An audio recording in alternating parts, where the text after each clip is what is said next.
Talking about save our stages. Yeah, we get some money. Some money going out to the stages. What, 15 billion as part of the COVID-19 relief package signed into law last weekend by outgoing President Donald J. Trump. Pretty exciting stuff for our indie music venues all across the country. Places that are very near and dear to our hearts. Places we grew up in. Getting some of that relief. Pretty exciting, right, Nate? Yeah, super exciting and actually very surprising because doesn't seem like it'd be much of a priority, unfortunately. But I guess it made the cut. These venues are essentially landmarks when you think about it. They were built. A lot of them were built, as far back as the 1800s, late 1800s, of course, but near and dear to our hearts. Like you said, we've gone to so many different shows. A lot of the experience of seeing live shows is the actual venue itself. So was very excited to see this. Dave Grohl on the Foo Fighters Instagram made a little post about it, and he's obviously stoked about it. He's a nerd as well. Yeah, super, super happy to see that. I just didn't think that was even in the realm of possibility, to be completely honest. Yeah, it was like 15 billion, and I was reading into the fine print that it'll cover, I think you have to apply for it. It's like a grant. So I don't think it's a loan, it's a grant. Yep. And they'll cover 6 months of payroll, rent, and whatnot. So this is huge. I mean, what I was actually thinking about is our local venue here in Portland, Maine, that already shut its doors. Can they jump on this? That type of thing. But yeah, Grohl was big behind this, and it takes some of those brand name dudes for people to pay attention and get this type of thing approved. Yeah, I'm glad it was added. It's a big section of our economy that has just lied dormant since March when all those doors were closed, whether they be, the big Ticketmaster Live Nation owned venues or the small mom and pops that hold 500, 600, 700 people. So for those people at that smaller level to pull some money back in and, be able to put food on the table for the next 6 months, keep, the roof over their head in the cold winter months in the Northeast here and in other places, it's awesome.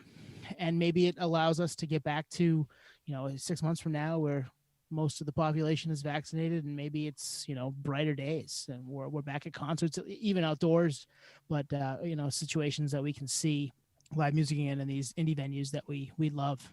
Yeah, and you just brought up a good point too, the live aspect of things. Like there's always some lobbying behind the scenes for things to actually make it past the goalposts. So I wonder if Live Nation was behind the scenes on this, knowing that their powerhouse and for the bands themselves, for the talent to make money is touring. So there is light at the end of the tunnel with this passing, knowing that, okay, everyone's lobbying to make this happen. Clearly the live music is vital to everyone's, financial health in the music industry. Without these small venues, even, they still pull in some pretty good revenue. So it's inspiring to see this.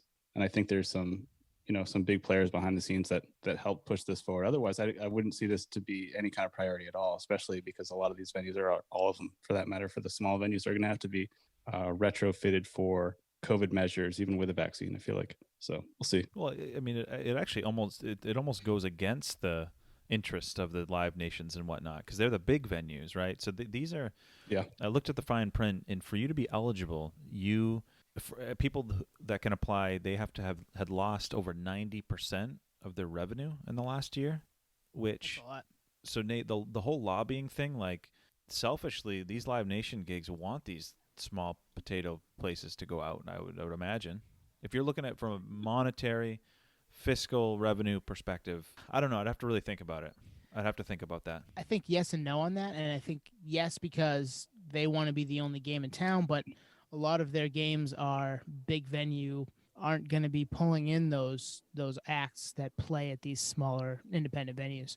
The ones where those, we've talked about this in the past, where the small artists become the big artists because they cut their teeth in these places. So, or, acts that are on their way back down that play or like to play every now and then in those smaller venues. I know ours, State Theater in Portland, Maine, that we talked about frequently on this podcast, had Queens of the Stone Age there a couple of years ago. And I mean, they're bigger than that venue can typically would hold.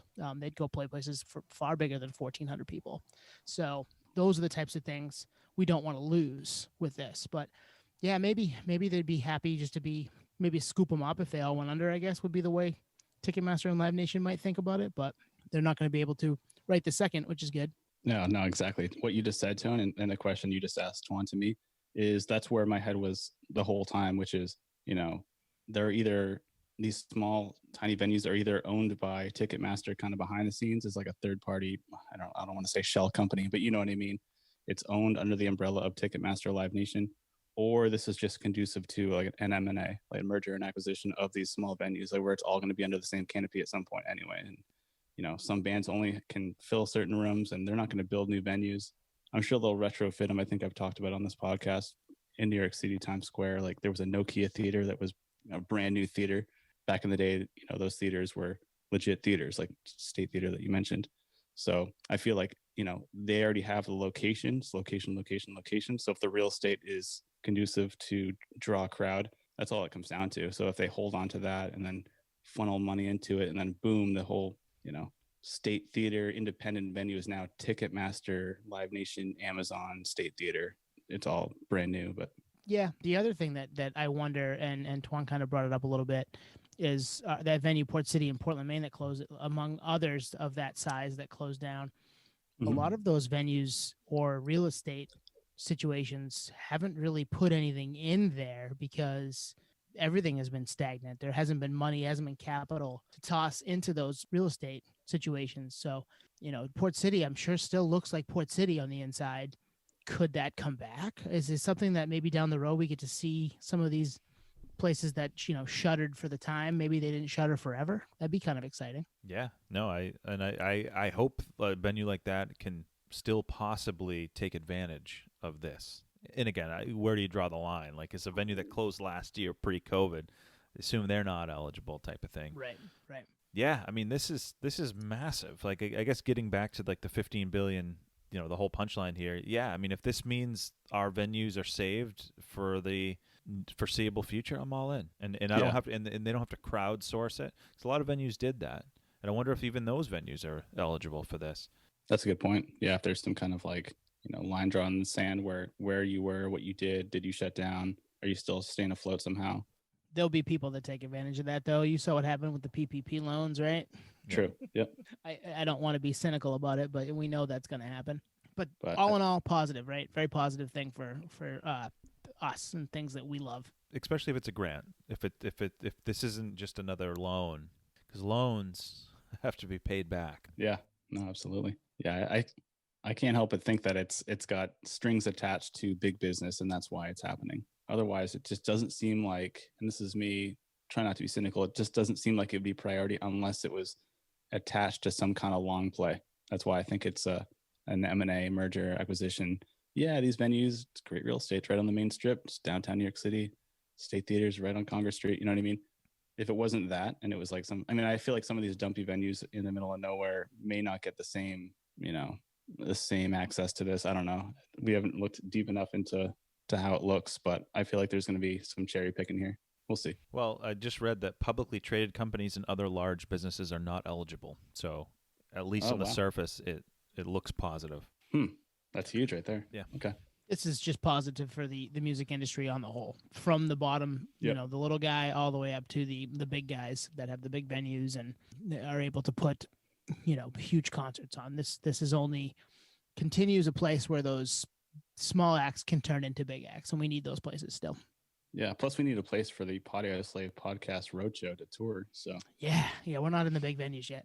Yeah. My guest room isn't that big.